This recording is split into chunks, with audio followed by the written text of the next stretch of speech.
The clock on the wall ticked with a sound so sharp it cut through the heavy silence of the hospital room. Each second seemed to scream louder than the last, yet no one spoke. Not the nurse, not the orderly, not even the man lying on the bed, staring at the ceiling as if trying to memorize every crack, every shadow. There was no comfort here, only the relentless looming inevitability of what was to come. 24 hours remained, 24 hours before the final curtain, before the quiet that would erase a life from the world. He shifted slightly, wincing at the pain that had become a constant companion. His hands, trembling but stubbornly alive, clutched the thin sheet over his chest. Memories surged like violent tides. Faces, voices, laughter, arguments, all mingled in a chaotic storm. But one image remained sharper than all. The face of injustice, cold and indifferent, staring back at him from the courtroom months ago. The trial had ended, but justice had not. Outside the window, the city carried on, unaware. Cars passed like lifelines racing against time. People moved like ghosts, oblivious to the countdown ticking in this room. He had become invisible, a life measured not in moments, but in the finality of time. He had fought for recognition, for acknowledgement, for the truth to pierce through the veils of corruption and silence, yet the system had moved too slowly, weighed down by papers, procedures, and promises. A nurse approached quietly, her steps hesitant. She did not speak. She could not. She simply adjusted the monitors, checked the line, her hands moving with practiced care but her eyes betraying a flicker of sorrow. She had seen this countless times, but each patient was a universe unto themselves, each death a small implosion in the fragile cosmos of life. She looked at him now, and he saw a reflection of what had been denied to him, empathy, acknowledgement, the weight of a world finally noticing. He swallowed hard. Thoughts of revenge, of rage, rose and fell like waves against the cliff of reason. What use was anger now, when the hourglass had been flipped, and the last grains of sand were slipping through? Yet the fire of conscience would not die. His mind traced the steps that had led him here. Decisions made by others, mistakes buried in bureaucratic shadow, the faint echoes of voices crying for accountability that had never arrived. The clock ticked, the first hour gone. Each tick a reminder that the world could not, or would not, wait. He thought of the victims, of the countless others who had suffered and been ignored. His pain, his fear, his final hours. They were a message, a signal flare in the darkness, that justice delayed is justice denied, and that silence is complicit. And somewhere deep in him, beneath the ache, beneath the betrayal, beneath the looming shadow of death, a resolve began to crystallize. Not for himself, not for the fleeting comfort of reprieve, but for the voices that had been silenced before him. He would not leave entirely unheard. If these last hours were all he had, then they would speak the truth louder than the indifference of men and law alike. The room fell still again. The shadows deepened. The first day of the final 24 hours had begun. The sun had not yet risen, but the room was already thick, with a pale gray light that filtered through the blinds. Shadows clung to the corners like reluctant witnesses, unwilling to leave but powerless to intervene. He turned his head slightly, his eyes tracing the outlines of the objects around him, the chair in the corner, the metal tray, the silent machines that measured life with mechanical precision. Each item seemed to mock him with its indifference, each one a silent observer of a life slipping away. He thought of them, the faces of those who had come before him and never received justice. The mother whose screams had echoed in an empty hall, unheard. The young man whose trial had been delayed until hope itself had rotted away. The elderly man whose voice had been buried beneath paperwork and protocol. Their stories were stitched into the fabric of his own suffering, threads of anguish woven into a tapestry of neglect and betrayal. The phone on the bedside table vibrated, but he did not reach for it. Messages, calls, condolences, none of it could fill the chasm that had opened in his life. He had learned long ago that sympathy could never replace accountability, that words were useless when actions were absent. The system had failed him, as it had failed countless others, and now, with each passing hour, it was failing him again in its ultimate cruelty by allowing time itself to become the executioner. He remembered the courtroom, the silence that followed the verdict, heavier than any sentence, colder than any chain. The gavel had fallen like a hammer on his chest, declaring not innocence or guilt, but the absence of justice. He had stood there, trying to catch the eyes of those who held power, searching for recognition, for conscience, for even the smallest hint of remorse, but found none. Only the faint rustle of papers, the shuffle of shoes, and the distant echo of indifference. That silence had been louder than any scream he could ever utter. Now, in this sterile room, alone but for the nurse who hovered with quiet concern, he felt the weight of every injustice that had ever been ignored. Every unheeded plea, every delayed investigation, every promise broken. It all converged in this moment. He could feel it in his bones, in the tremor of his hands, in the shallow rhythm of his breath. Each injustice became a companion in these final hours, a chorus of the silence demanding acknowledgement before the end. Time moved without mercy. The machines beeped and clicked, their sounds oddly synchronized with the pounding of his heart. He thought of the law, not as a shield, not as protection, but as a mirror reflecting human weakness and bureaucratic lethargy. And he knew that the mirror was cracked, fractured by neglect, by apathy, by the human cost of delay. In those cracks, the faces of the victims appeared, their eyes searching for someone, anyone, who would listen, who would remember, who would act.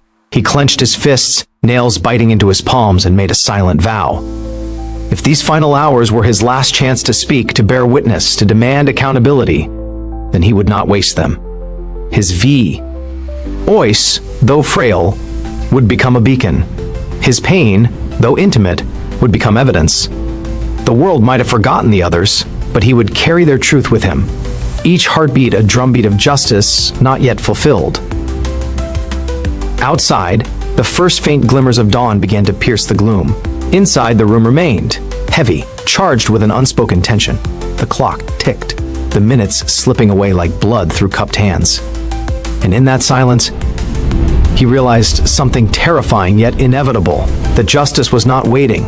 It was up to him to summon it even in the shadow of death. The hours crept forward, slow and unrelenting, each one heavier than the last. He lay back against the hospital pillow, eyes half closed, yet his mind refused rest. Memory and conscience collided in a relentless storm.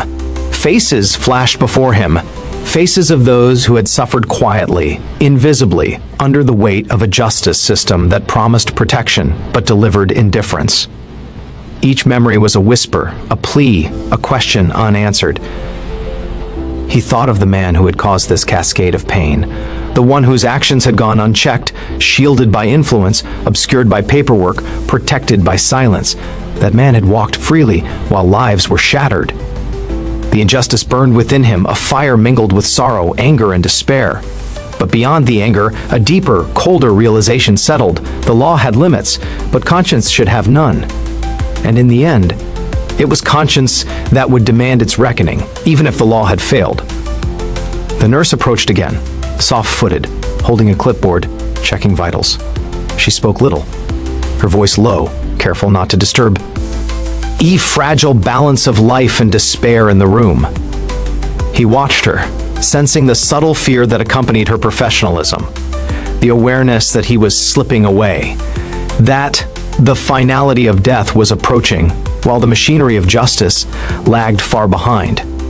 There was sorrow in her eyes, but sorrow was not justice. Sorrow was an echo. Justice demanded action. He tried to focus on the ticking clock. Each tick was a hammer, driving into the very foundation of his thoughts. In these last hours, he could not escape the questions that had been with him since the beginning. Why had it taken so long? Who had looked away? Who had whispered, "It's too complicated," and walked away? The answers mattered less than the recognition of the truth. Even now, recognition alone would be a victory, though delayed. A distant siren sounded outside the hospital. He imagined it as a signal, a call to all who had neglected their duty. It was as if the city itself, unaware of him, was still bound by some invisible thread to the injustice that had defined his life. He thought of the victims again, those whose cries had been stifled, those who had been ignored, forgotten, abandoned, and he understood with painful clarity that his own impending death could not be the end of their story. If he fell silent, their voices would be lost forever. He spoke aloud, though his voice was weak, rasping like dry paper scraping against a desk.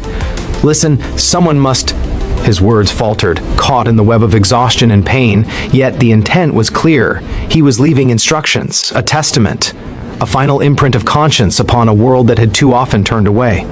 He remembered the legal files, the testimonies, the letters that had been ignored. and he vowed that they would see the light, even if it meant his voice alone carried them there. Each breath was a struggle, each movement a negotiation with pain. Yet within that struggle, clarity emerged. Justice was not just the gavel in a courtroom, it was the act of acknowledgement, the refusal to ignore, the courage to speak when silence was easier. He would not die quietly, not now, not ever. The light outside grew stronger, pale and unyielding, illuminating the room with stark clarity. Shadows retreated reluctantly, and with them the illusion that anyone could remain hidden from truth. He drew a ragged breath, eyes wide, heart pounding against the cage of his ribs. The last 24 hours were beginning, yes, but within them lay a chance for reckoning, a final hour for conscience to rise where law had failed.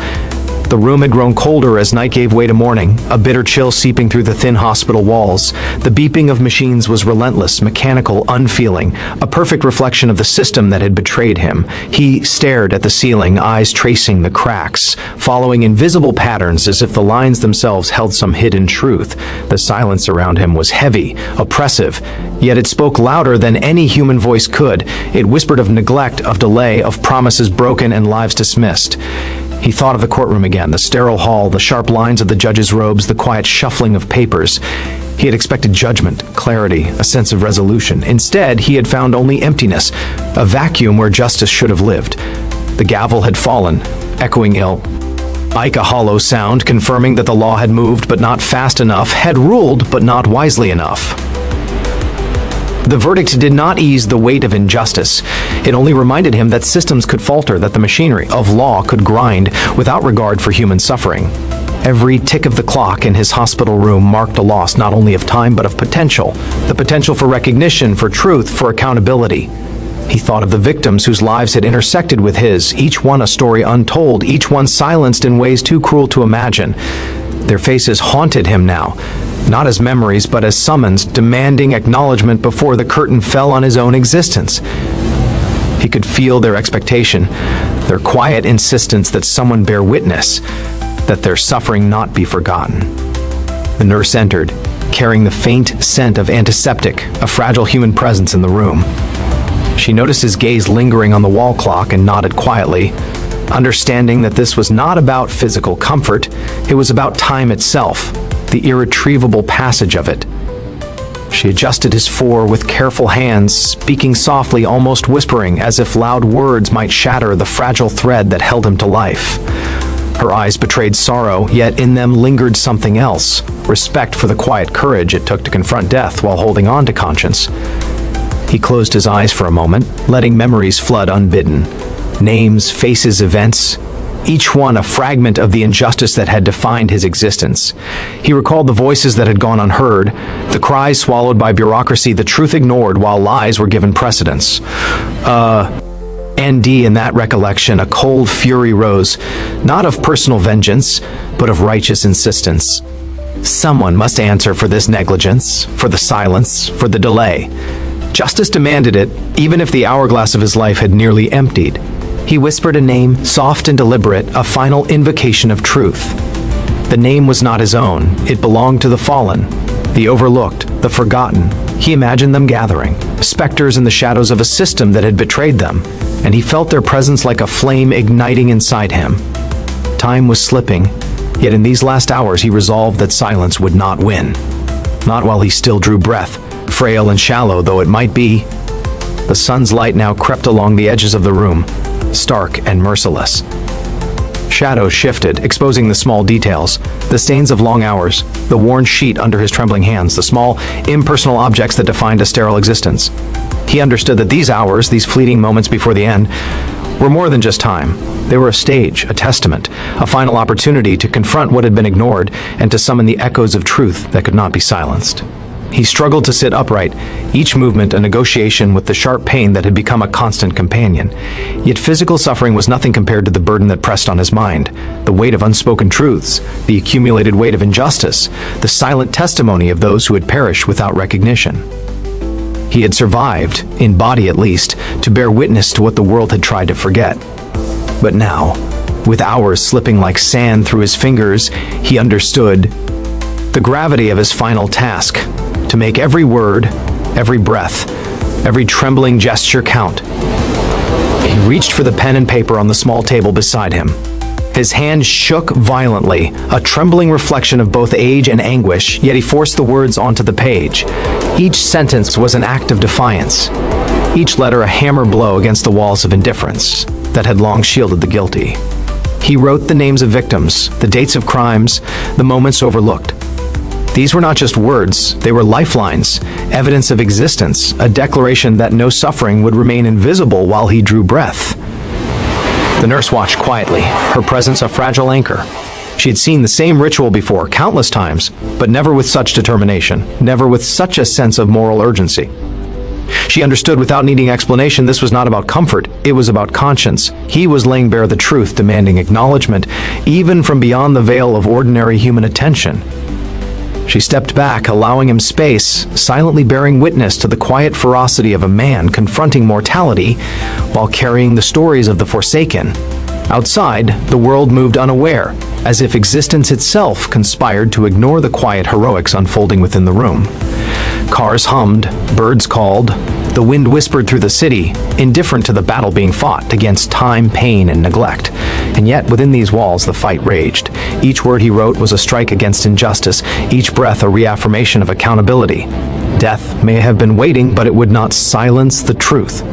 He paused, looking at the paper, at the scrawl that documented the world's failings. There was no flourish, no polish, only raw sincerity and the relentless pursuit of acknowledgement. These words would outlive him, perhaps, or perhaps they would vanish into the same void that had swallowed so many cries before. It did not matter. What mattered was that he had spoken, that he had refused to let the silence win. His conscience would not allow it. Time continued its merciless advance. The first 12 hours had passed, and with them came the realization that mortality was absolute, that no amount of pleading or reasoning could extend the body's lease. Yet his spirit remained unbroken. He understood that justice was not always swift, not always neat, and rarely convenient, but it could be preserved through memory, through testimony, through the courage to declare truth when it seemed no one was listening. He leaned back, exhausted, but a spark of resolve remained. These words, these names, these truths, they were not his alone. They belonged to every silenced voice, to every victim ignored, to every human life diminished by delay, neglect, or apathy. In these last hours, he was both witness and messenger, martyr and advocate.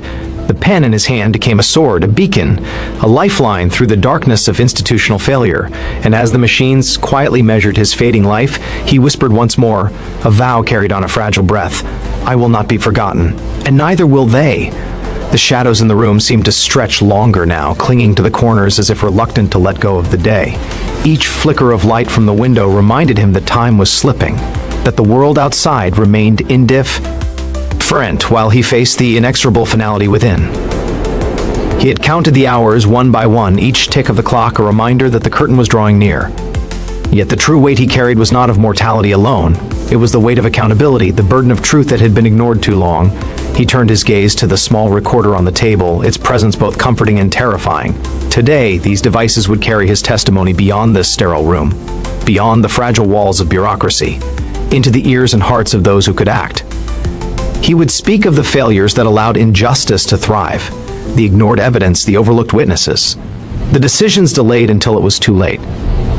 These words would become a ledger of conscience, a record of the system's flaws that could not be erased by indifference. He could see them in his mind, the faces of those responsible, the hands that had looked away, the minds that had rationalized neglect as efficiency.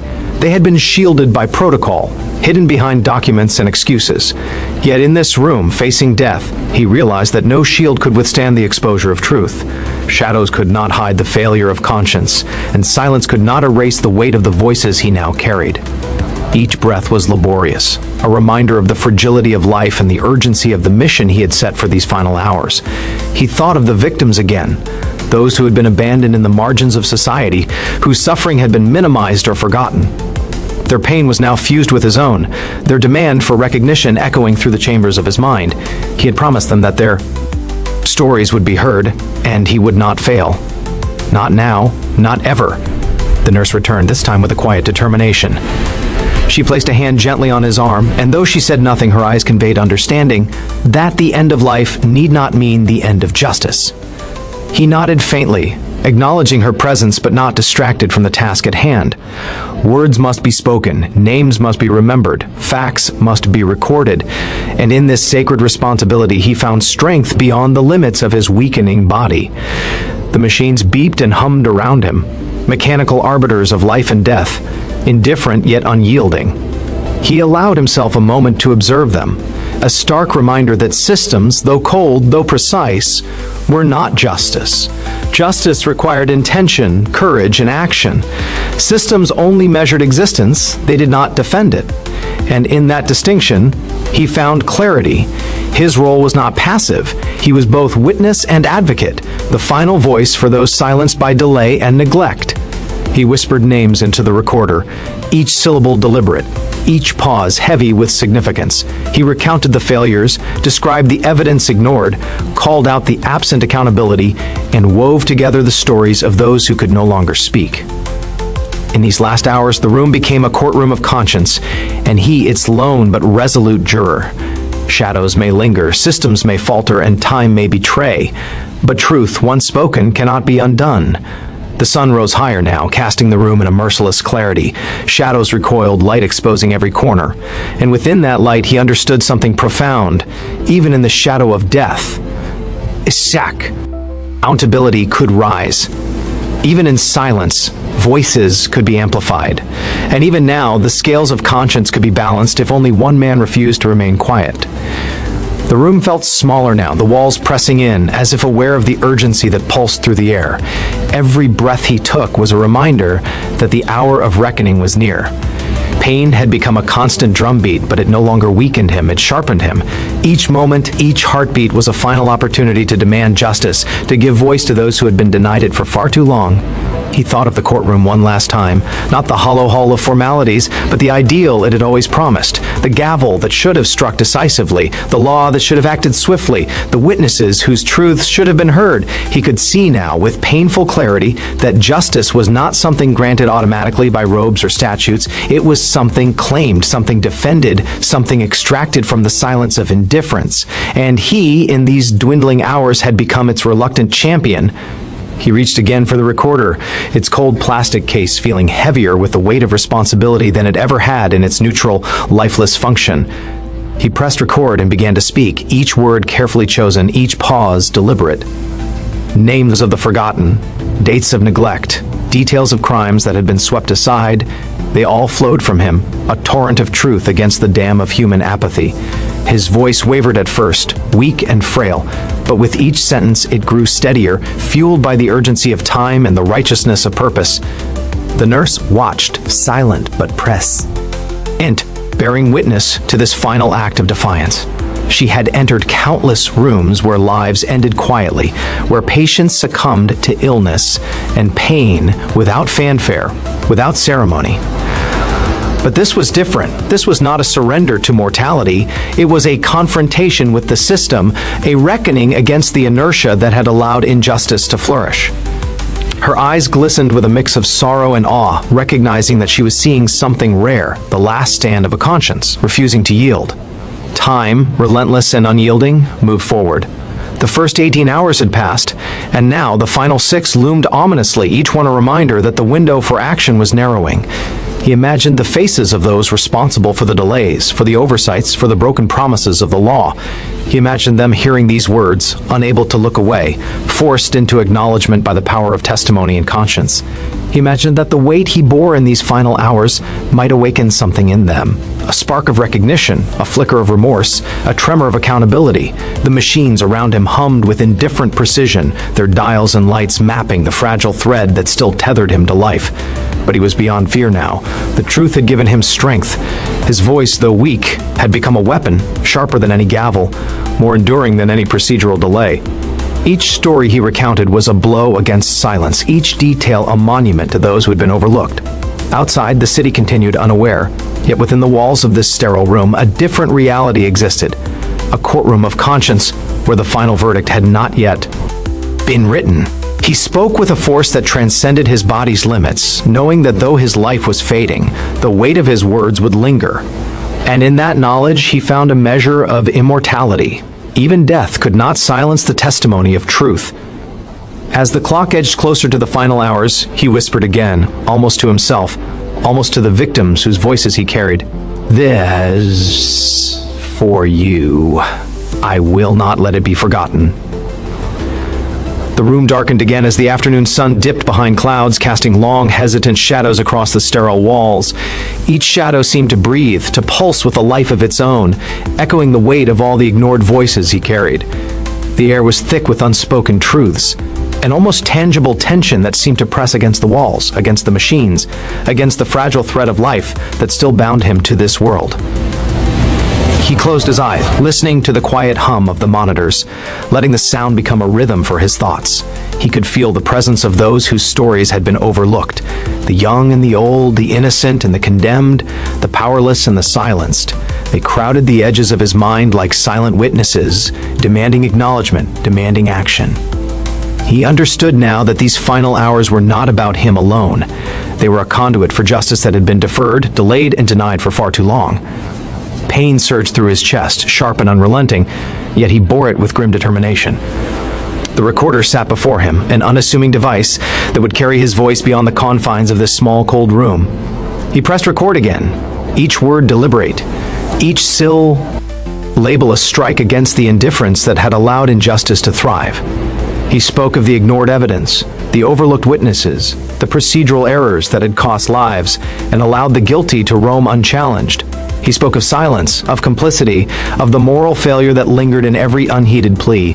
The nurse remained nearby, her presence a fragile tether to reality. She had seen despair before, had witnessed lives fade quietly into the void, but this was different. Here was a man confronting mortality with courage forged from the fires of conscience, refusing to let silence triumph. She dared not interrupt, dared not speak. She simply watched, witnessing the power of testimony in the shadow of death.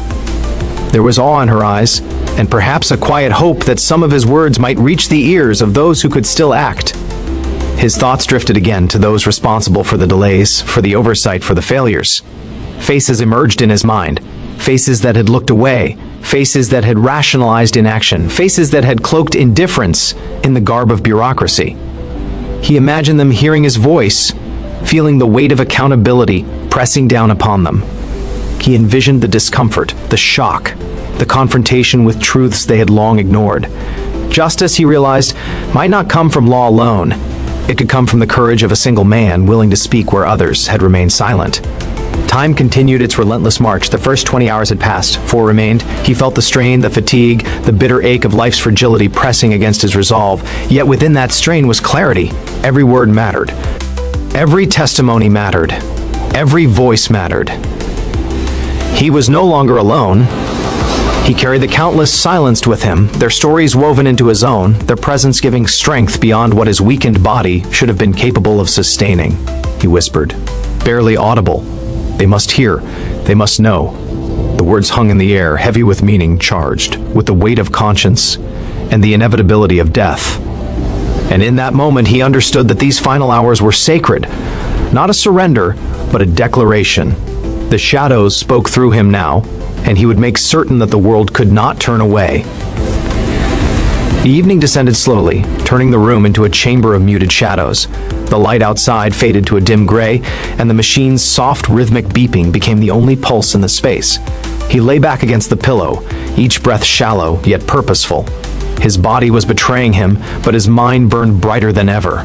This was no longer about survival, it was about accountability, about ensuring that the innocent who had been ignored could finally have their story heard.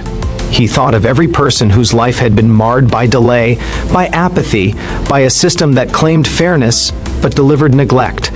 He remembered the young girl whose cries were dismissed as exaggeration, the elderly man whose suffering was deemed inconvenient, the witnesses whose testimony had been lost in filing cabinets or buried under mountains of bureaucracy.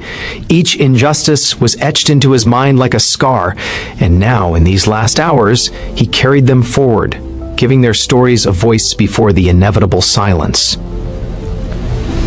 The recorder sat on the small table beside to him, its red light blinking in steady, unyielding rhythm. He picked it up with trembling hands, holding it as if it were a lifeline. He began speaking again, carefully, deliberately, recounting names, dates, and details. He did not allow himself distraction or fatigue. Every word mattered. Every fact was a weapon against the apathy that had allowed injustice to flourish.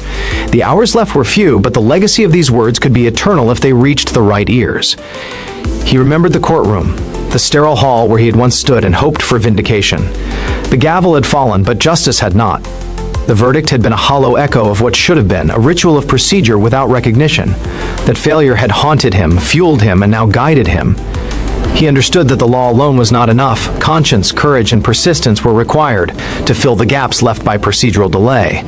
And in these final hours, he would provide that courage. The nurse hovered nearby, speaking only when necessary, offering small comforts, a sip of water, An adjustment of the pillow, a soft murmur of reassurance. She had witnessed countless deaths, but few carried this weight of deliberate, intentional testimony. She understood, silently, that he was doing more than recording facts. He was creating a moral ledger, a record that could challenge the complacency of those in power. She stayed, a quiet witness to the unyielding force of conscience at work. Time moved on, unrelenting. The first 22 hours had passed, leaving only 2 remaining. He could feel the pressure, the knowledge that mortality was closing in. But fear had no place here. It was replac, by a solemn determination. Each word he spoke, each fact he documented, was a strike against indifference, a final attempt to ensure that the innocent, those who had suffered without recognition, would finally be heard. He whispered their names softly, tenderly, allowing each syllable to carry their weight into the recorder. His own body may fail him soon, but these names, these truths, would endure, and he knew that even in death, the voices of the silenced could speak through him, shaking the foundations of those who had ignored them, demanding reckoning and acknowledgement. The room darkened further, the shadows deepening, yet within him a light burned, a relentless, unyielding insistence that the last hours of life could be a final triumph for truth.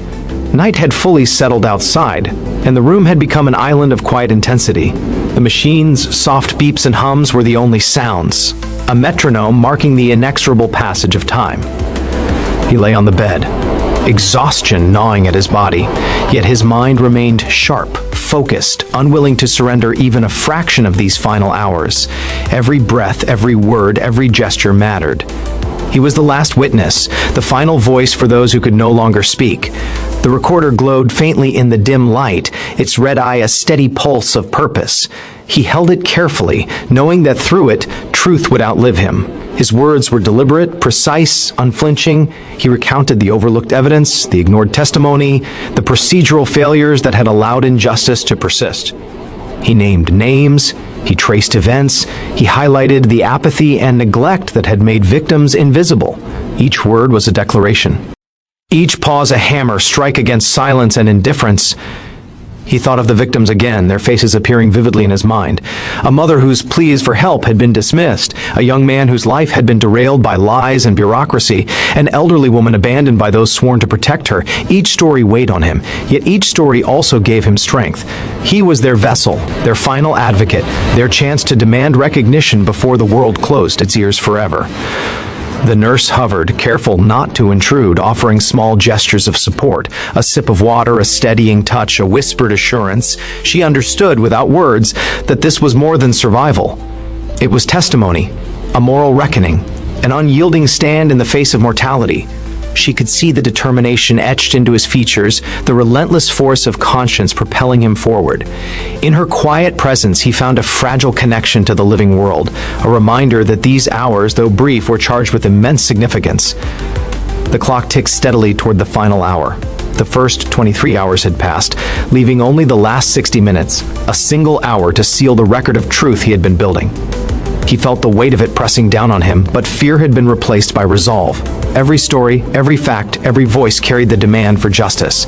And even as the body weakened, the spirit grew stronger, fueled by the knowledge that these final moments could ensure accountability, even beyond death. He whispered names, spoke dates, described injustices, and invoked the memories of those whose cries had gone unheard.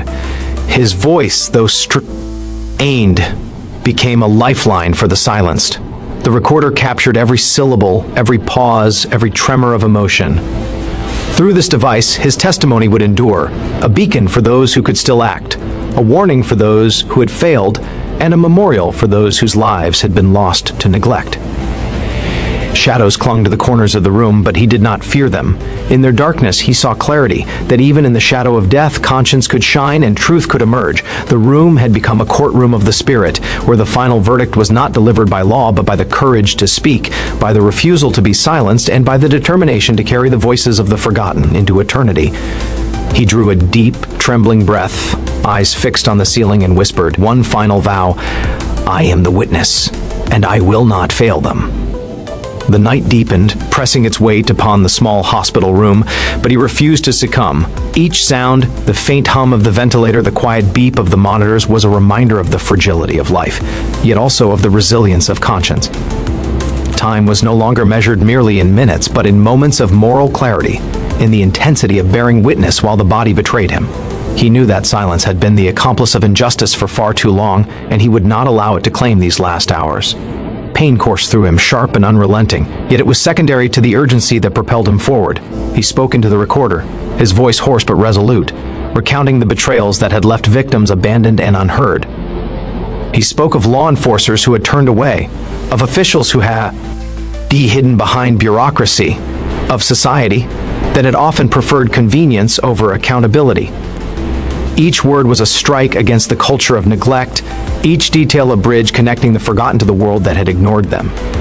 He closed his eyes, envisioning the faces of those whose suffering had been silenced. A child robbed of innocence, a mother robbed of justice, a father robbed of dignity. They were all with him now, present in the shadows of the room, lending strength to his frail body and urgency to his rasping voice.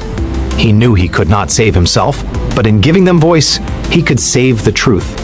And truth, he understood, could endure where life itself could not. The nurse remained nearby, quiet, attentive, her presence a grounding force amid the tension. She had witnessed death many times, but never like this. Here, death was not passive. It was a partner in the final act of testimony, a looming witness to the courage of a man refusing to let injustice stand unchallenged. She understood that the recorder would become more than a device. It was a vessel of conscience, a testament to accountability, a weapon against the indifference that had allowed crimes to persist. His body trembled, exhaustion settling deep into his bones, yet his mind remained sharp. He recited names, dates, and events with meticulous precision, ensuring that nothing would be omitted. Each syllable was measured, each pause deliberate, each breath a negotiation with mortality. The recorder captured the sound of effort, of defiance, of a soul refusing to be silenced. In these final hours, he became more than a man. He became the embodiment of conscience, the voice for all the silent. Said, the living proof that truth could persist, even in the shadow of death. Outside, the city remained indifferent, unaware of the moral storm unfolding behind closed doors. Yet the room had become a theater of reckoning, where silence could not prevail and shadows could not obscure accountability. Time moved inexorably, yet each passing second only sharpened the focus of his mission to ensure that justice, delayed though it had been, would not be denied entirely. He whispered again, almost a prayer, almost a command. The world will hear, they will know, and they will answer. Pain gnawed at him, breath hitched in ragged gasps, yet in that struggle lay power.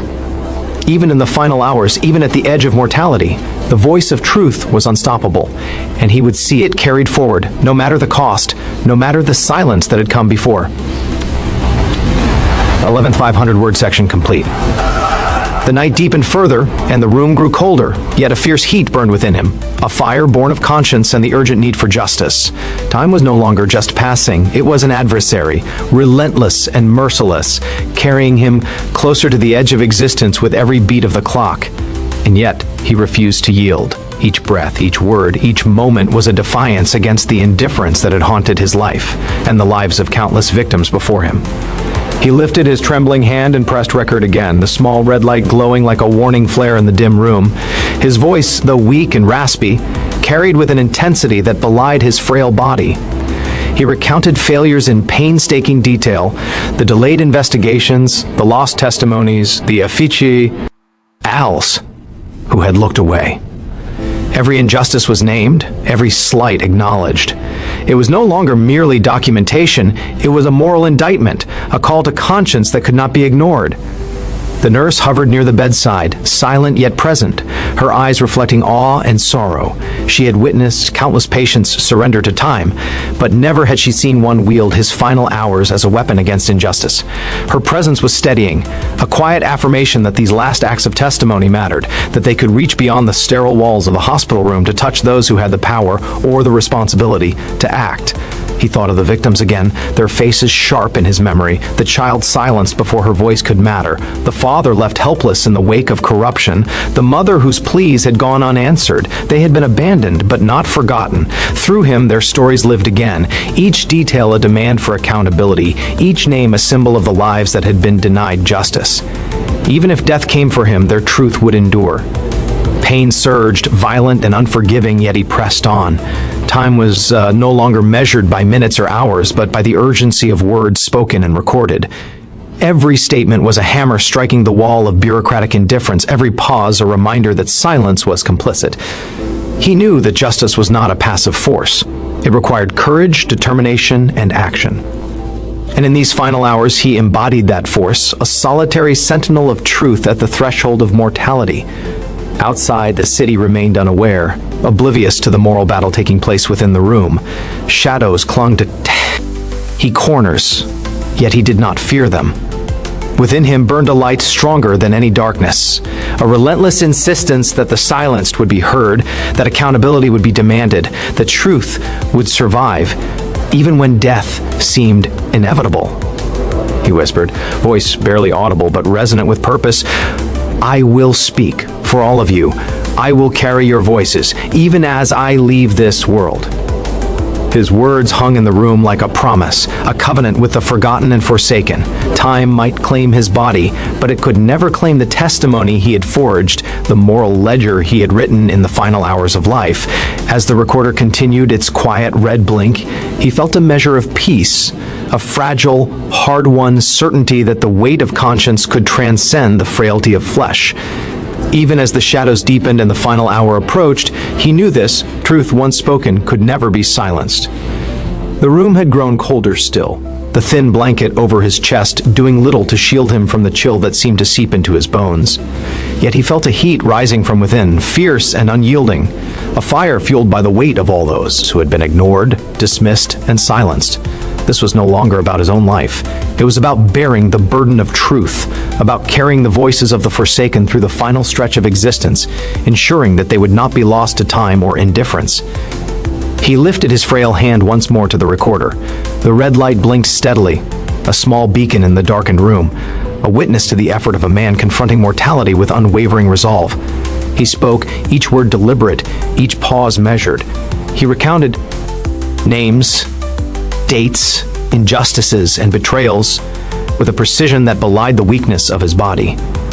His voice trembled, not from fear, but from the magnitude of responsibility. Every detail mattered. Every syllable carried the weight of lives abandoned and the echoes of silence that had persisted far too long. The nurse remained close by, silent but attentive, understanding without words that this was no ordinary vigil. This was a testament to the power of conscience, a final act of defiance against a world that had too often looked the other way. She offered a cup of water, but he shook his head slightly. Comfort was secondary to urgency. Witnessing, he knew, was enough. Her presence a living acknowledgement that he was not entirely alone in this struggle against time, against mortality, against apathy. Memories surged, unbidden yet precise. The young girl whose cries were dismissed, the elderly man abandoned in paperwork, the mother whose pleas fell on deaf ears. He saw them vividly, as though they were present in the room, lending him strength. Their stories were intertwined with his own, and now, in these dwindling hours, he became the vessel through which their voices would speak. Each word he spoke was a lifeline, a tether connecting the forgotten to the living world, ensuring that their suffering would not be erased. Time pressed relentlessly. The first 24 hours were almost complete, the final moments approaching with terrifying inevitability. Yet within him, resolve did not waver. His pen had recorded testimony, his voice had carried names and facts, and his presence had transformed a small hospital room into a courtroom of conscience. Justice, delayed though it had been, would have one last chance to be acknowledged through his efforts. He whispered their names softly, reverently, letting each syllable linger. The act was more than memory, it was sacred, a ritual of accountability in the shadow of death.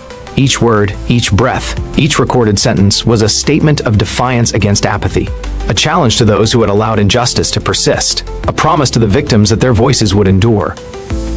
Outside, night reigned supreme, indifferent to the struggle within. Yet inside, the room was alive with testimony, with moral reckoning, with the quiet power of a man unwilling to allow silence to triumph. Shadows may have clung to the walls, but in his heart a light burned brighter than fear, brighter than pain, brighter than the relentless march of time. He whispered again, almost inaudibly, "I carry you with me, and you will not be forgotten." The final hour had arrived. The room was bathed in a muted glow, shadows stretching long across the walls, bending with the last light of day. Time had become almost tactile, each tick of the clock pressing against his chest, reminding him that the end was near. His body ached, trembling with exhaustion, yet his mind burned with clarity.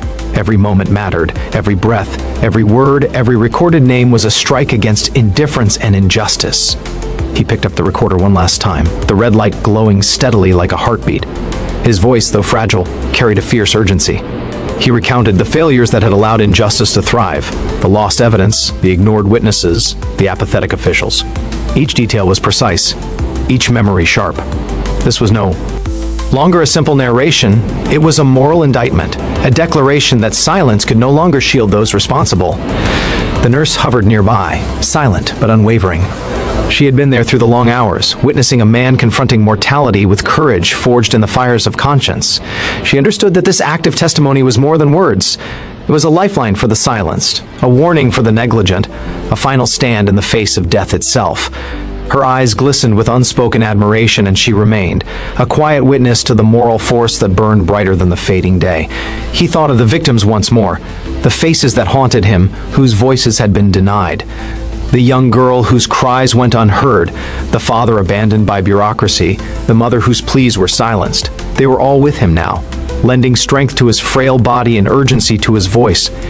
He realized that while death might claim his body, it could not silence their truth. Their stories would endure through him, amplified by his courage in these final moments. Pain surged through his chest, sharp and relentless, yet it no longer weakened him. It had become part of the ritual, part of the final testimony, a reminder of the stakes at hand.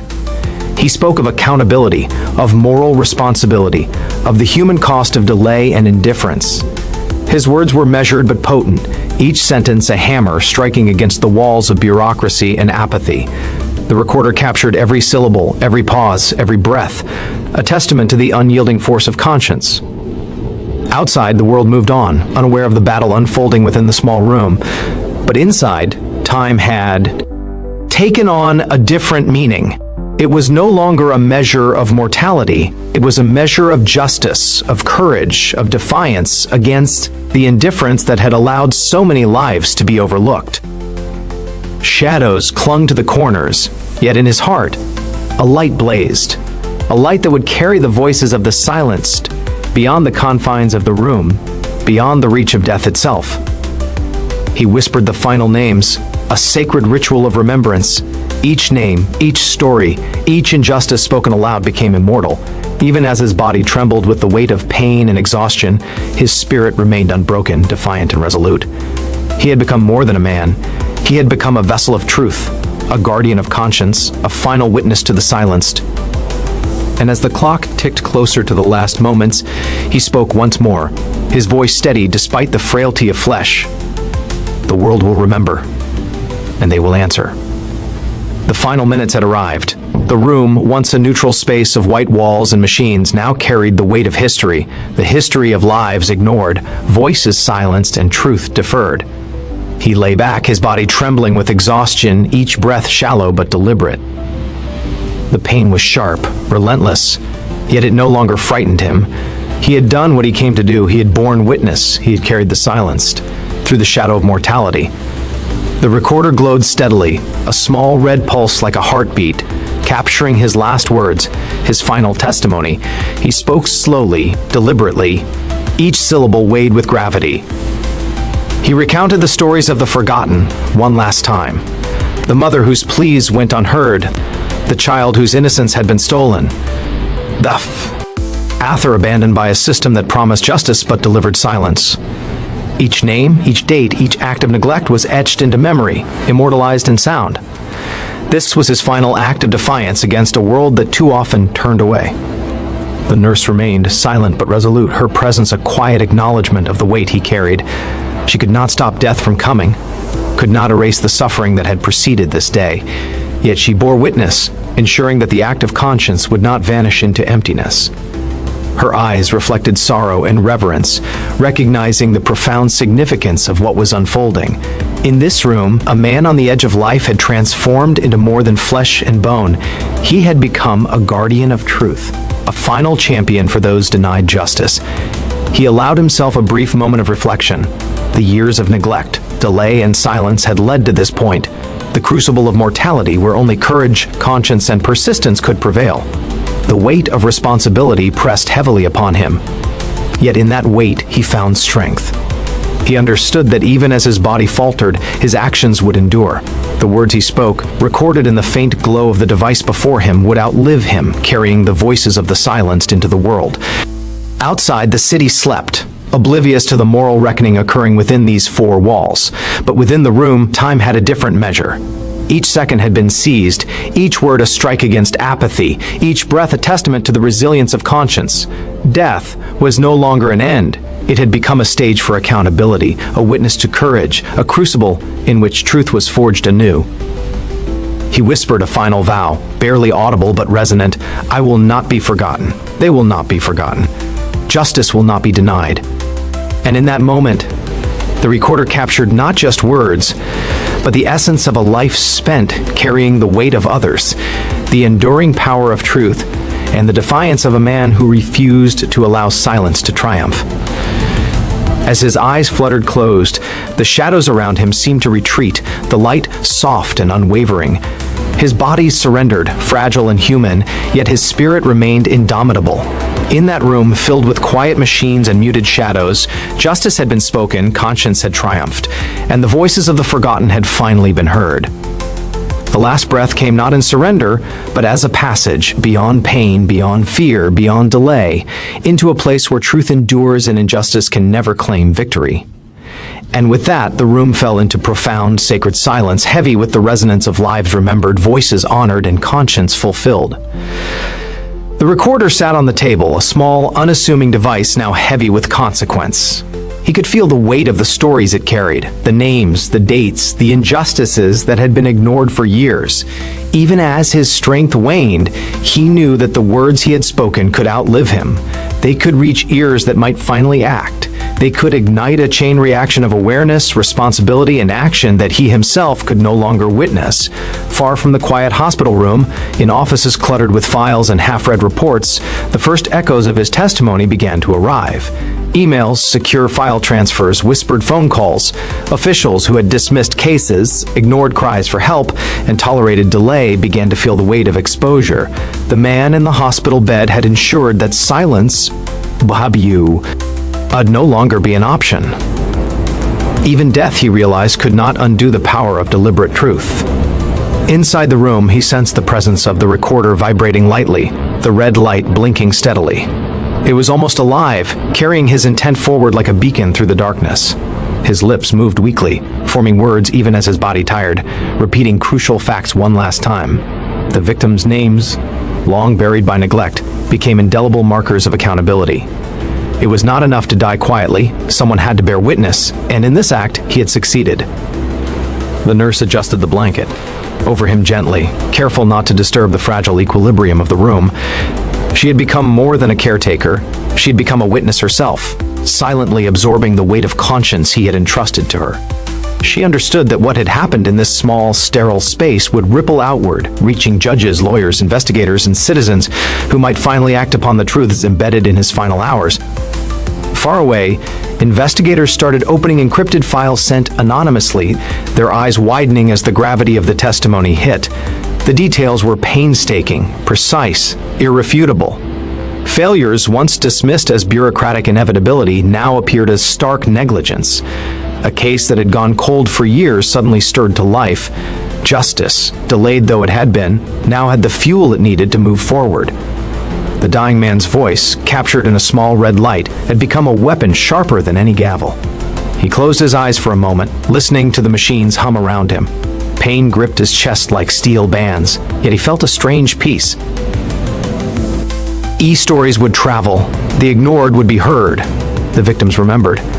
Even if he did not survive, he had ensured that justice, real, hard, unflinching, would begin to awaken. His life, though ending, would not be forgotten.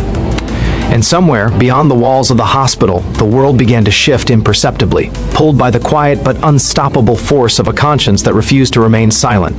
In an office far from the hospital, fluorescent lights buzzed overhead, cold and indifferent. A stack of old case files sat untouched, yellowed with age and neglect. Then came the first ping of a secure email. A file labeled only with a date and a name opened slowly, revealing pages filled with painstaking testimony. At first, the investigators stared in disbelief. Names, dates, timelines, they were precise, unarguable, haunting. Detective Harris leaned back in his chair, rubbing his tired eyes. He had spent years on cases that were dismissed too quickly, victims forgotten, perpetrators allowed to slip through cracks.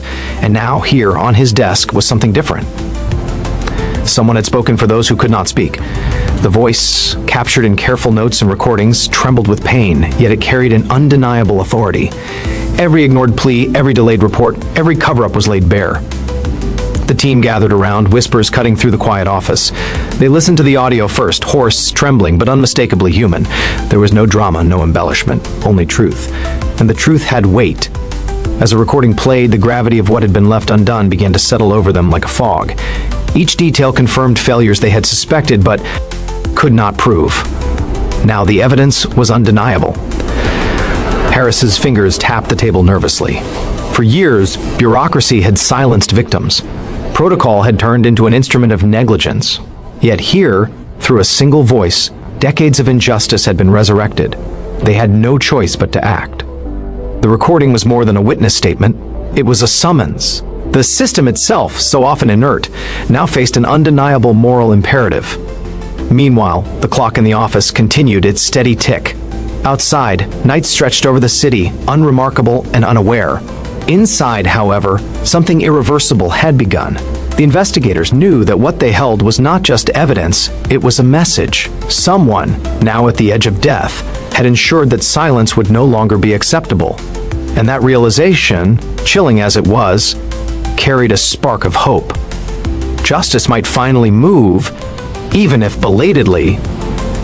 One investigator broke the silence, voice low, almost reverent. Who did this? There was no answer. Yet the team didn't need one. The voice in the recording, weak, deliberate, unwavering, was enough. It was a testament to courage, to conscience, to the refusal to allow injustice to remain hidden. Even if the man had passed, his words would speak, unflinching to everyone who could hear them. Back at the hospital, the dying man's chest rose and fell slowly. Machines hummed softly, a rhythm marking the last of his strength.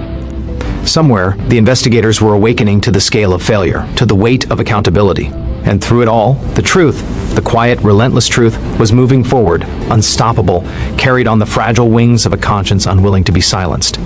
By the next morning, the first tremors of reckoning had begun. Files once buried in dusty cabinets were pulled into stark fluorescent light, emails forwarded, reports read with meticulous attention. The bureaucracy that had long been a wall protecting indifference suddenly found itself under scrutiny, exposed by a voice that could not be ignored. It was almost poetic. The same system that had shielded injustice now forced to confront it. Detective Harris and his team moved with urgency. Meetings that had been postponed for months were suddenly convened. Supervisors, who had once dismissed complaints with a bureaucratic shrug, now faced the damning evidence of failure. Every overlooked testimony, every delayed investigation, every procedural loophole that had enabled injustice was laid bare. The recording was played repeatedly, each playback a hammer blow to complacency. Those who had believed that the system could hide behind its own inertia were beginning to understand that silence was no longer an option. Meanwhile, public administrators were contacted, their offices flooded with inquiries. The magnitude of what had been uncovered was staggering. Decades of ignored victims, mismanaged investigations, unaccountable officials. Yet the system, slow-moving and unwieldy, could not resist entirely. The first steps toward acknowledgement were cautious, hesitant, bureaucratic, but undeniable. For the first time, the human cost of delay was brought into focus, framed not as numbers in a report, but as real people whose lives had been diminished, silenced, or destroyed. Back in the hospital, the dying man felt the last flicker of energy coursing through him. He could not see the progress, could not hear the hushed revelations taking place in offices far from his bedside, yet he sensed it. He knew that his words, the testimony spoken in whispered, strained tones over the previous hours, had ignited something larger than himself. It was justice, slow and deliberate, taking its first steps from the edge of oblivion. The nurse watched quietly, understanding more than anyone the significance of the moment. She had been present for countless endings, many quiet and unnoticed. But this was different. This was the culmination of a life spent carrying the weight of truth. She adjusted the blanket over his chest, not just as a comfort, but as a shield, preserving the fragile dignity of a man whose final act had become a catalyst for accountability. Elsewhere, officials were called into emergency meetings. A moral reckoning had been triggered by a voice recorded in the final hours of life. There were denials, arguments, and defensive posturing. But beneath the surface ran a current of unease, a recognition that those who had ignored responsibility were now being confronted with evidence they could neither dismiss nor refute. It was a confrontation long overdue, and its source was a man whose body may have been failing, but whose conscience had remained unbroken until the very last moment. Time pressed onward, relentless. Yet, in the corridors of power, change began to stir. Not as a sweeping revolution, but as a slow, deliberate awakening. The walls of bureaucracy had been punctured by truth, and there was no way to plug the breach. Justice, once delayed, was now awake, and those who had once hidden behind procedure would be forced to reckon with the weight of human consequence. The following days brought quiet tremors through the corridors of law enforcement and bureaucracy. The evidence, painstakingly recorded by a frail man in his final hours, had begun to awaken those who could no longer turn a blind eye. The first ripple of justice spread like a faint pulse through a long, stagnant system. A case, previously shelved for years, was reopened. Investigators revisited files, witnesses were recontacted, and every overlooked detail was examined with renewed intensity. Detective Harris sat in his office replaying the recorder over and over. Each word carried urgency, heartbreak, and moral clarity. It wasn't just evidence, it was a call to action. The voice of the dying man had transcended the confines of mortality, commanding accountability with the authority of conscience. Even officials accustomed to routine and detachment found themselves stirred. Some shifted uncomfortably in their seats, confronted with truths they had once ignored, while others felt an uneasy responsibility to act, realizing that delay had already cost lives. In courtrooms, attorneys pored over the newly submitted statements, recognizing the meticulous care with which the testimony had been recorded. The precision, the emotion, the unwavering commitment to truth, it all left little room for doubt. Each document became a weapon against neglect, a shield for the victims whose voices had long been silenced. The legal apparatus, sluggish but methodical, began to awaken. Judges, previously indifferent, now examined motions and evidence with a newfound sense of urgency. Meanwhile, the hospital room where the testimony had originated remained quiet, almost sacred. The nurse moved through her tasks, occasionally glancing at the recorder blinking its steady red light. She understood that a moral earthquake had been initiated from that small, unassuming room. Lives long ignored were finally being accounted for, and the frail man who had given voice to their suffering had become more powerful in death than many were in life. The first ripple of justice manifested in subtle but undeniable ways. Investigators reopened cold cases. Families long ignored were contacted. Decisions that had once seemed permanent now faced scrutiny. Bureaucrats and officials found themselves forced to answer questions they had hoped would remain unasked. And through it all, the voice of the dying man continued to echo, carried not only in the recording but in the conscience of every person who listened. For the victims, even those long departed, there was recognition at last. Their suffering was no longer invisible. Their pleas, long silenced, were being acknowledged. The system had begun to bend under the weight of truth, slow and deliberate, yet unstoppable. And while the ripple was only the beginning, it represented a crucial shift, a first acknowledgement that justice, though delayed, had not been denied entirely. Even far from the public eye, change was occurring. A man's final hours, marked by courage and unrelenting purpose, had ensured that truth could no longer be ignored. It was a small victory against the inertia of human indifference, yet it was a victory nonetheless. And somewhere, beyond the walls of courtrooms and offices, the spirit of accountability had been awakened, setting in motion forces that would continue long after the last breath had been taken. The city awoke to a slow, uneasy ripple. Offices that had once been insulated by routine and procedure now felt the presence of a weight they could not dismiss. Investigators and administrators moved deliberately, carrying out interviews, viewing reports, and confronting long-ignored facts.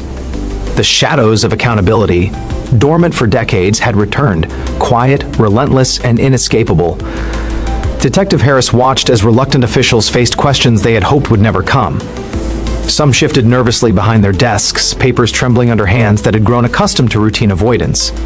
Others tried to rationalize their neglect, citing procedural missteps, lost documents, or miscommunications. But the weight of the dying man's recorded testimony was unforgiving. Each syllable, precise and deliberate, cut through excuses, leaving only one inescapable conclusion. Action was now unavoidable. In offices once sterile and detached, murmurs grew into discussions and discussions into urgent plans. Case files long considered dormant were reopened. Investigators reached out to witnesses who had been dismissed, survivors who had been ignored, and families who had been abandoned. Each interaction carried the quiet resonance of moral reckoning. The ripple of justice was expanding, now touching corners of the system that had thought themselves immune. Meanwhile, far from the corridors of law, the recorder remained on the bedside table. Its red light pulsed steadily, a beacon that symbolized persistence and moral clarity. In it lay the voices of the victims, voices that had been silenced, ignored, and dismissed for years. Through this small device, the shadows of accountability had been summoned back into action. Carried beyond the room, beyond the walls of the hospital, beyond the life of the man who had spoken them. Families began receiving calls, statements were requested, evidence that had long company. Elected dust was re-examined with newfound diligence. Some officials, confronted with irrefutable truth, began taking responsibility. Others resisted, but the moral weight was relentless, growing heavier with each passing hour. Even bureaucratic machinery, slow and cumbersome, could not withstand the force of a conscience that had refused to remain silent. Back at the hospital, the nurse moved quietly, reflecting on the extraordinary impact of what she had witnessed. She had seen death countless times, but rarely had she seen life wielded as a weapon against injustice. The man who had lain there, frail and in pain, had created a force stronger than any gavel, sharper than any ruling, a force that demanded accountability from the shadows that had long hidden the truth. By nightfall, the first tangible consequences began to appear. Meetings convened unexpectedly. Investigators doubled their efforts.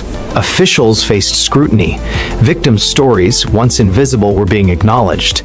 The shadows of accountability, once dormant, had returned to reclaim the moral high ground. And it all traced back to a single man's courage, exercised in the final hours of a life that might have otherwise been silent. The pulse of justice, slow but unyielding, had begun to beat again.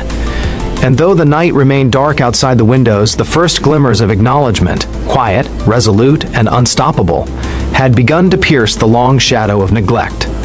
The first phone calls came quietly, almost hesitantly, like tentative ripples breaking the surface of still water. Families who had long been abandoned by a system that promised protection but delivered neglect suddenly heard voices that acknowledged their pain. The words were measured, official, yet they carried the weight of recognition that had been absent for years. The victims, once invisible, were being seen. In living rooms and kitchens, parents, siblings, and children listened with disbelief. A mother, who had spent decades searching for answers about the assault that had shattered her daughter's life, now received a call that validated every fear, every question, every night of anxious waiting. Her hands trembled as she clutched the receiver, eyes filling with tears that mingled grief and relief. For the first time, she felt seen. Her daughter's story, once buried, was finally being acknowledged. Detective Harris and his team were the messengers. They had spent days revisiting evidence, re-examining cold cases, and compiling testimony that had lain dormant for far too long.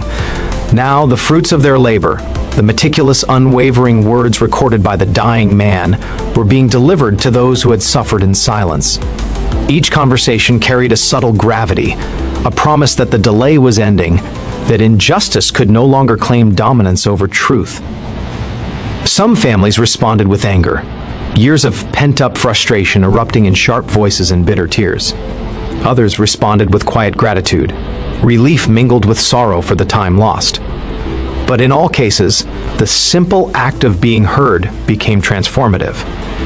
Recognition alone did not undo the past, but it ignited the first sparks of closure, accountability, and hope.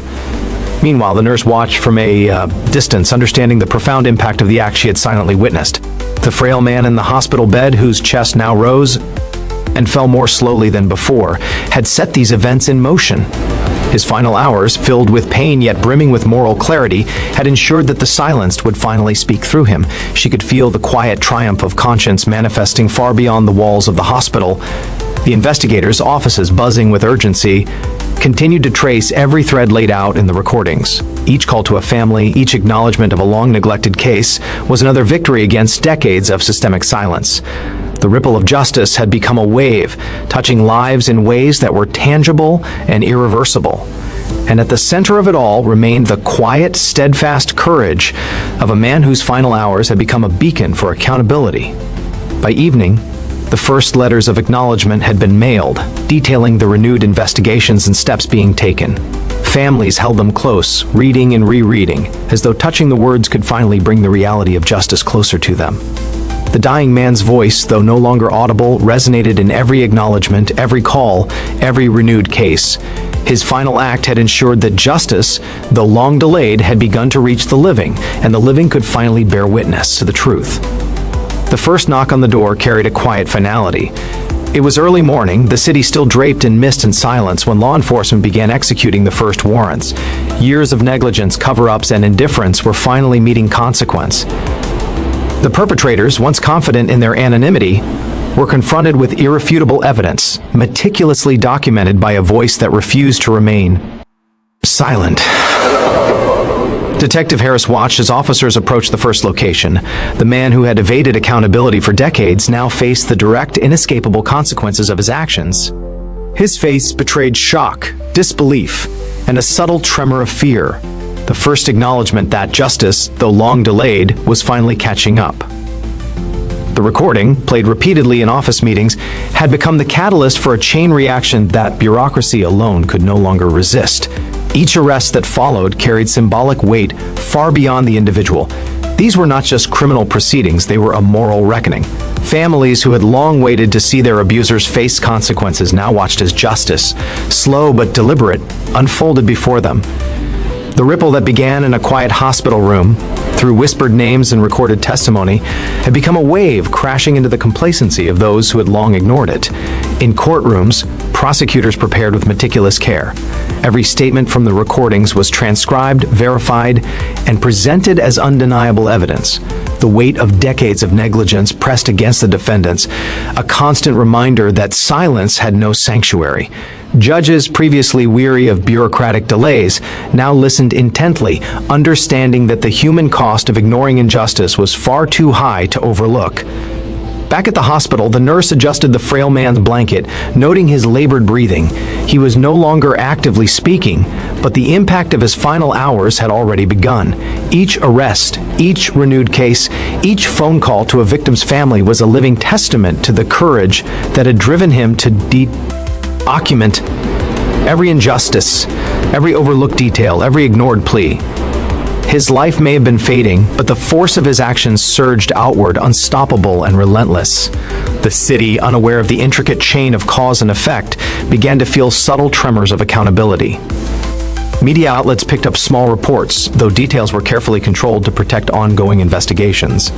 Officials, once complacent, began to feel the scrutiny of public attention. The bureaucracy that had tolerated neglect was beginning to realign under pressure, guided by evidence and conscience rather than convenience. As the first arrests were finalized, families and victims felt a mixture of relief, sorrow, and vindication. Relief that justice was finally being served, sorrow for the time and suffering lost, and vindication not just for themselves, but for the quiet, steadfast courage of a man who had refused to allow death to silence him. Through his voice, justice had awakened, and it would not be ignored.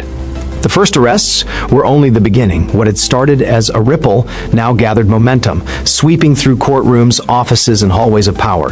Lawyers sharpened their arguments, prosecutors dug deeper into long-neglected evidence, and defense attorneys scrambled to counter decades of accumulated facts.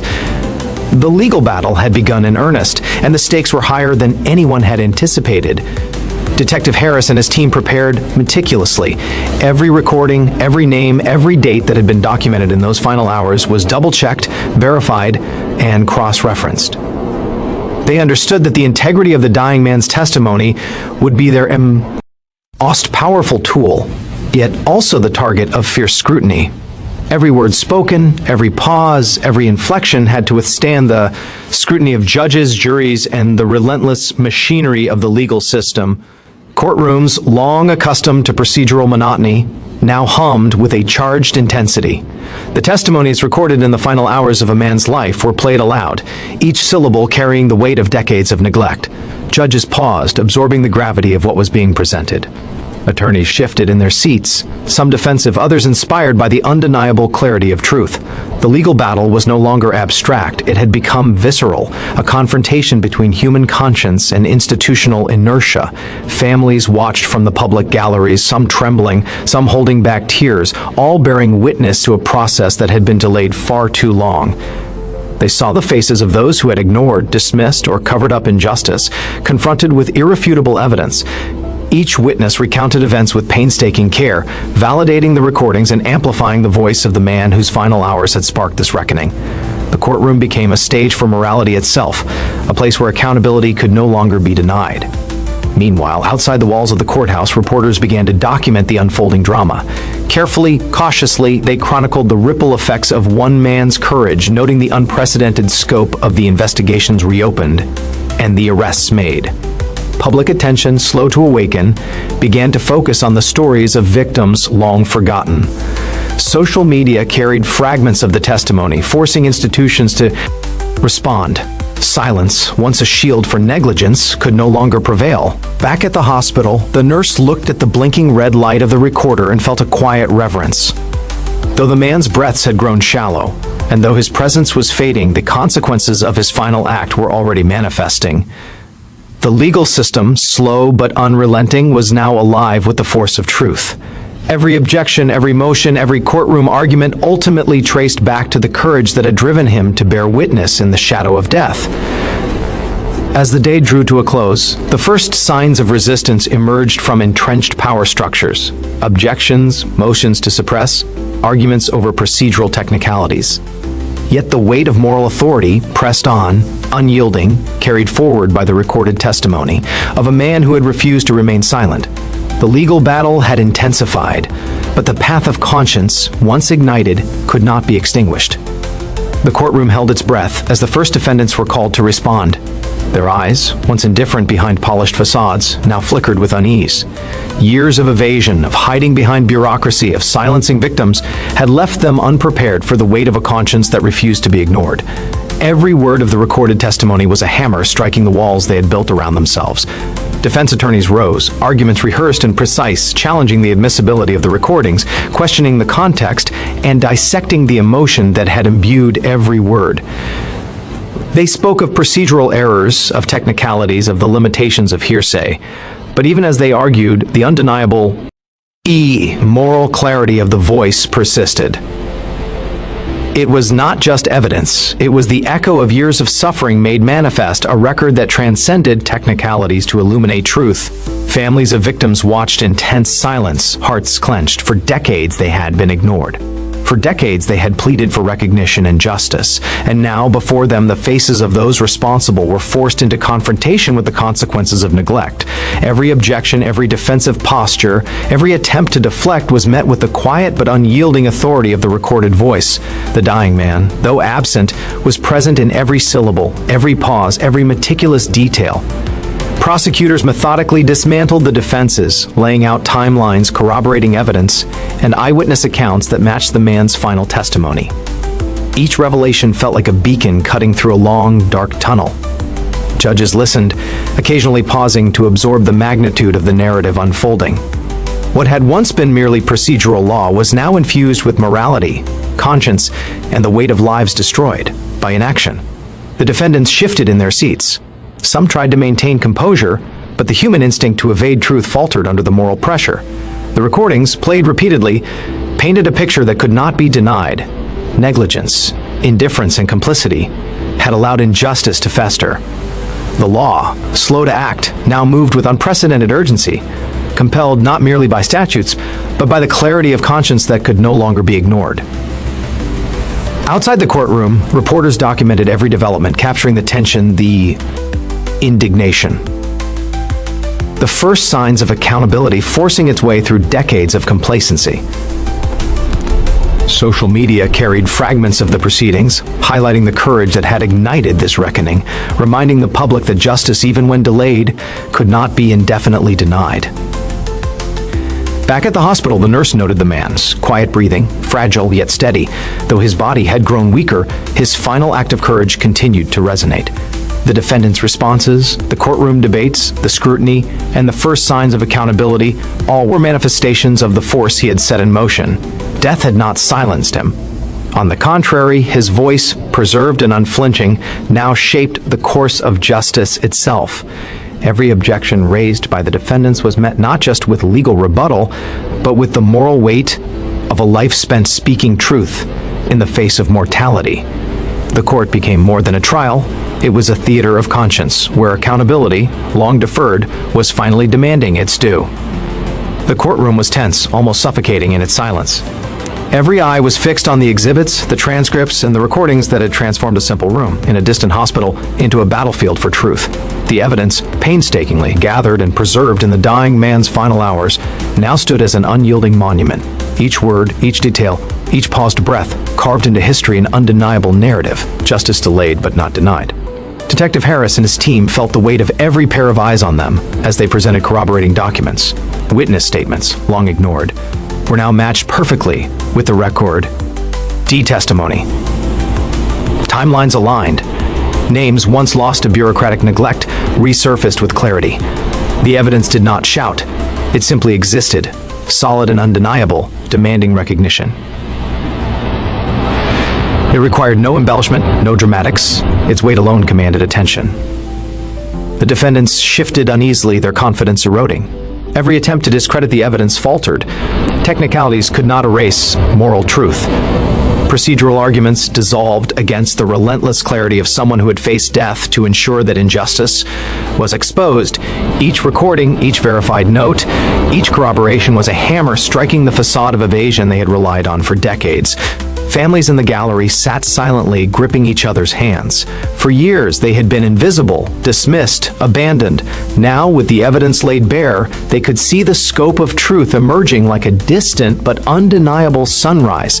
The weight of decades of silence, now countered by meticulous documentation and unwavering courage, became a vindication they had longed for but hardly dared to imagine. Prosecutors spoke carefully, guiding the courtroom through the labyrinth of details. The evidence, when combined with witness accounts and timelines, formed a narrative impossible to ignore. Every objection raised by the defense met with precision, every misstatement corrected. The moral gravity behind the recordings lent a solemnity that no lawyer could fabricate, no procedural loophole could escape. This was not just a case of law, it was a reckoning, a confrontation with decades of negligence and human cost. Outside the courthouse, reporters began to pick up the threads of the story. Tidal. Inez hinted at the extraordinary nature of the evidence. A life testifies after death. Justice awakens through last words. The silent witness who couldn't be ignored. The recordings, initially confined to a hospital room, now reached the public consciousness, reinforcing that evidence, when paired with courage, could never be silenced. Back in the hospital, the nurse noted the steady, deliberate pulse of the recorder. Though the man's body grew weaker, the impact of his final act surged outward, unstoppable. Each piece of evidence, each corroboration, each acknowledgement of neglected victims was a testament to the life that refused to end quietly. Death had not claimed his legacy, instead it had amplified it. In the courtroom, the evidence stood tall, unwavering. It did not plead or beg. It did not demand attention. It simply existed, pure and undeniable. And in its presence, the long-delayed machinery of justice finally began to stir, compelled by facts, conscience, and a courage that transcended mortality. The courtroom was no longer just a place of law. It had become a stage for truth, a vessel carrying the voices that had been silenced for decades. Every witness called, every statement read aloud, amplified the courage of a man who had faced death to ensure these stories were told. The victims' voices, once trapped in shadows, now reverberated through the hall, undeniable and haunting. Families sat upright, gripping chairs, holding each other as the weight of acknowledgement settled around them. Mothers, fathers, siblings, and children listened as testimony mirrored the recordings the dying man had left.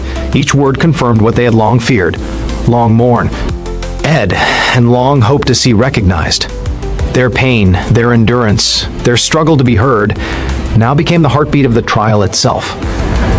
Detective Harris watched quietly from the sidelines, aware of the extraordinary resonance of this moment. Years of neglect, missed opportunities, and indifference had created wounds too deep for procedural remedies alone. Yet here, in this convergence of courage, conscience, and law, the voices of the victims were finally elevated, given the platform and attention they had long been denied. The ripple that began in a small hospital room now became a tidal wave of moral clarity. Prosecutors worked carefully, ensuring that each victim's account aligned with the recordings and supporting evidence. The defendants shifted uneasily, knowing that no argument could erase the moral weight of first-hand testimony. The law was now intertwined with conscience, and each voice amplified the accountability that the dying man had demanded in his final hours. Every syllable spoken in the courtroom was an echo of his courage, a continuation of the mission he had undertaken when death hung closest to him. Outside, the public began to take notice. Media coverage highlighted the unprecedented nature of the trial, a man's last recorded testimony becoming the catalyst for reopening cold cases, exposing corruption, and compelling action. Social media carried fragments of the stories, giving a voice to those who had long been invisible.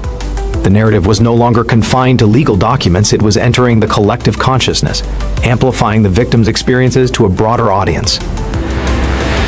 Back at the hospital, the nurse reflected on the quiet power of a single life spent ensuring that injustice could no longer remain in the shadows.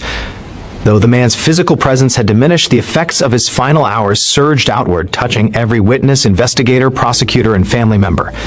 The victims' voices were no longer fragile or hidden. They were carried forward by the momentum of truth and conscience. In the courtroom, each victim who spoke strengthened the chain of accountability. Every tear, every trembling voice, every word of sorrow and courage built a fortress of moral reckoning. The defendants could no longer dismiss the human consequences of their inaction. The victims, once silent and abandoned, were now central to the narrative.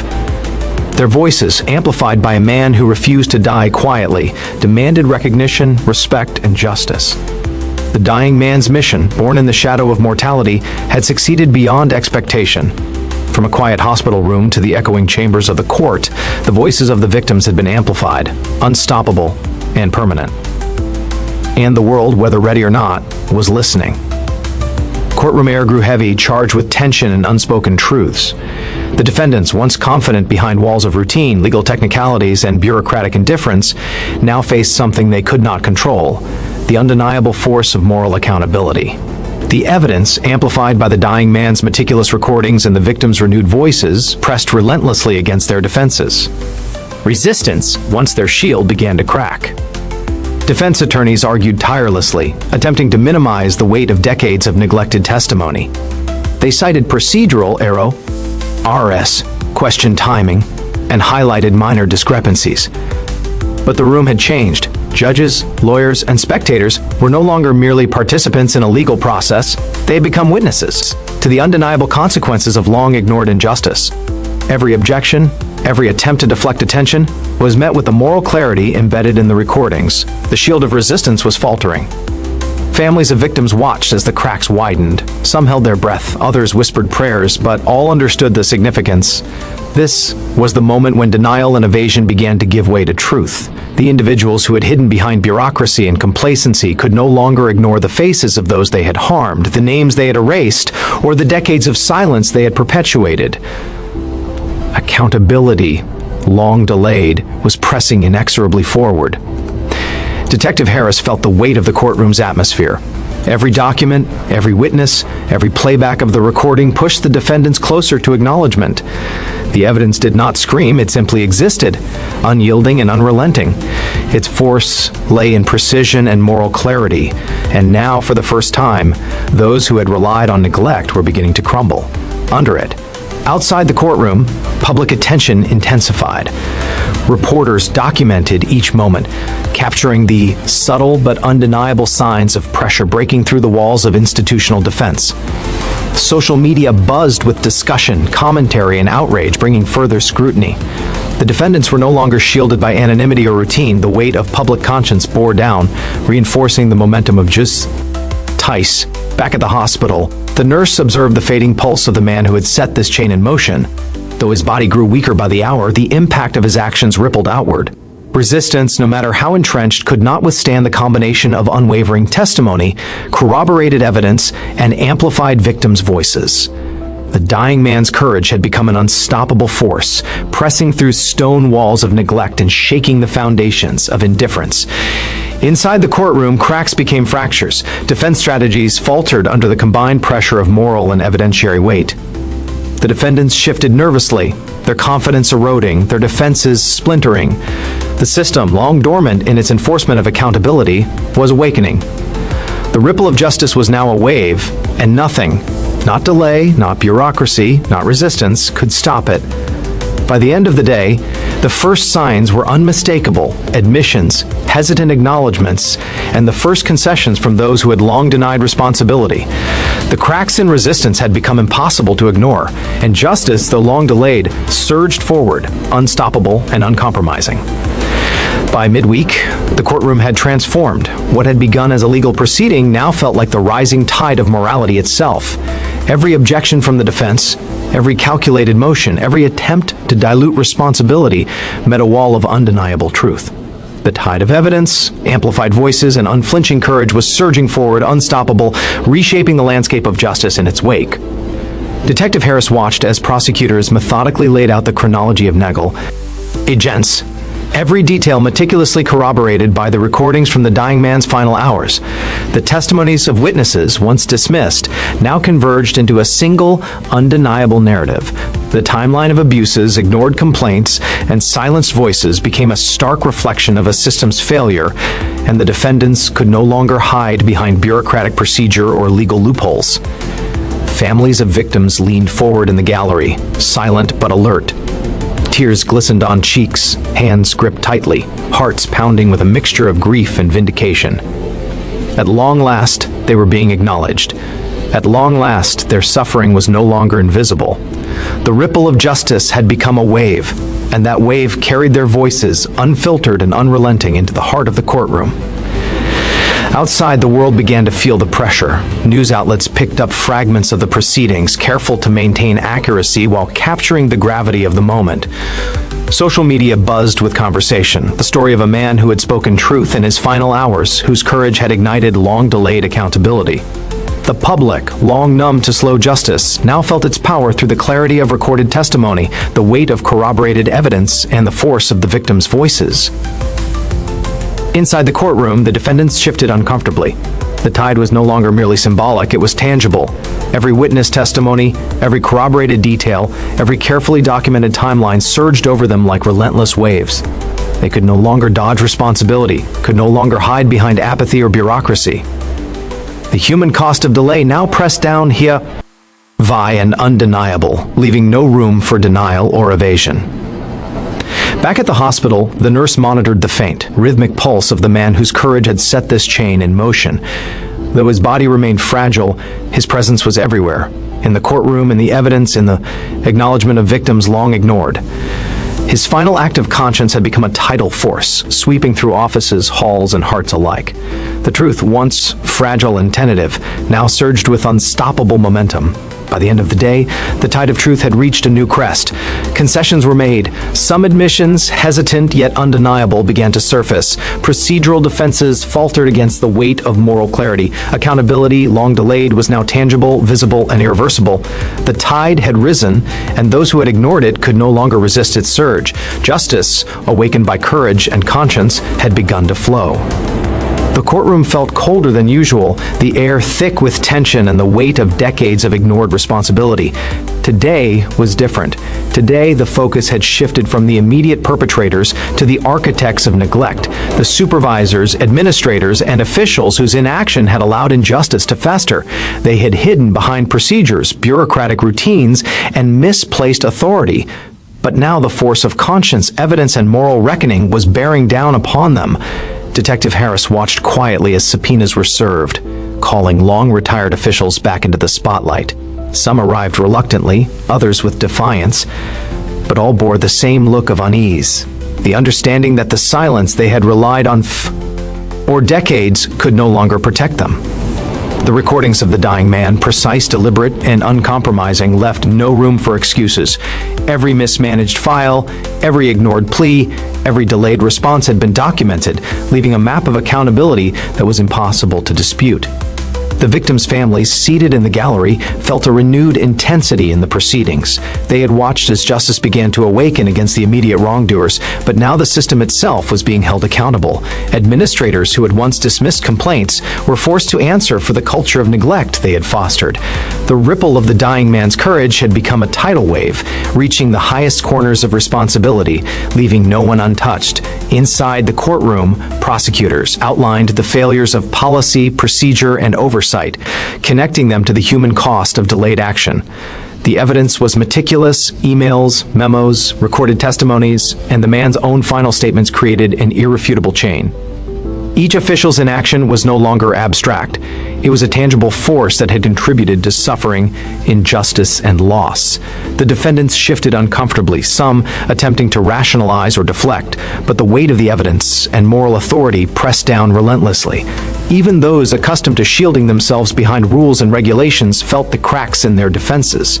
Conscience, amplified by the recordings and victims' testimonies, could not be denied. Outside, the press caught wind of the unprecedented scale of the proceedings. Headlines hinted at the systemic reckoning unfolding. Decades of neglect exposed. The silent architects of injustice face accountability. Last words spark institutional reckoning. The public, witnessing this cascade of responsibility, began to understand that the courage of one individual in the final hours of life could dismantle layers of neglect and force the system to respond. Back at the hospital, the nurse looked at the fading pulse of the man whose courage had orchestrated this moral upheaval. Though fragile, his presence resonated through every testimony, every piece of evidence, every confrontation with those who had turned a blind eye. The architects of neglect could no longer hide. The spotlight of conscience had found them. In the courtroom, silence hung heavy, as the weight of decades-long indifference was confronted head-on. The ripple of courage had become a force that no bureaucracy could withstand. Justice, long delayed, was now insisting on acknowledgement, responsibility, and accountability from every corner of a system that had once ignored it. The courtroom was electric with anticipation, every heartbeat echoing like a drum.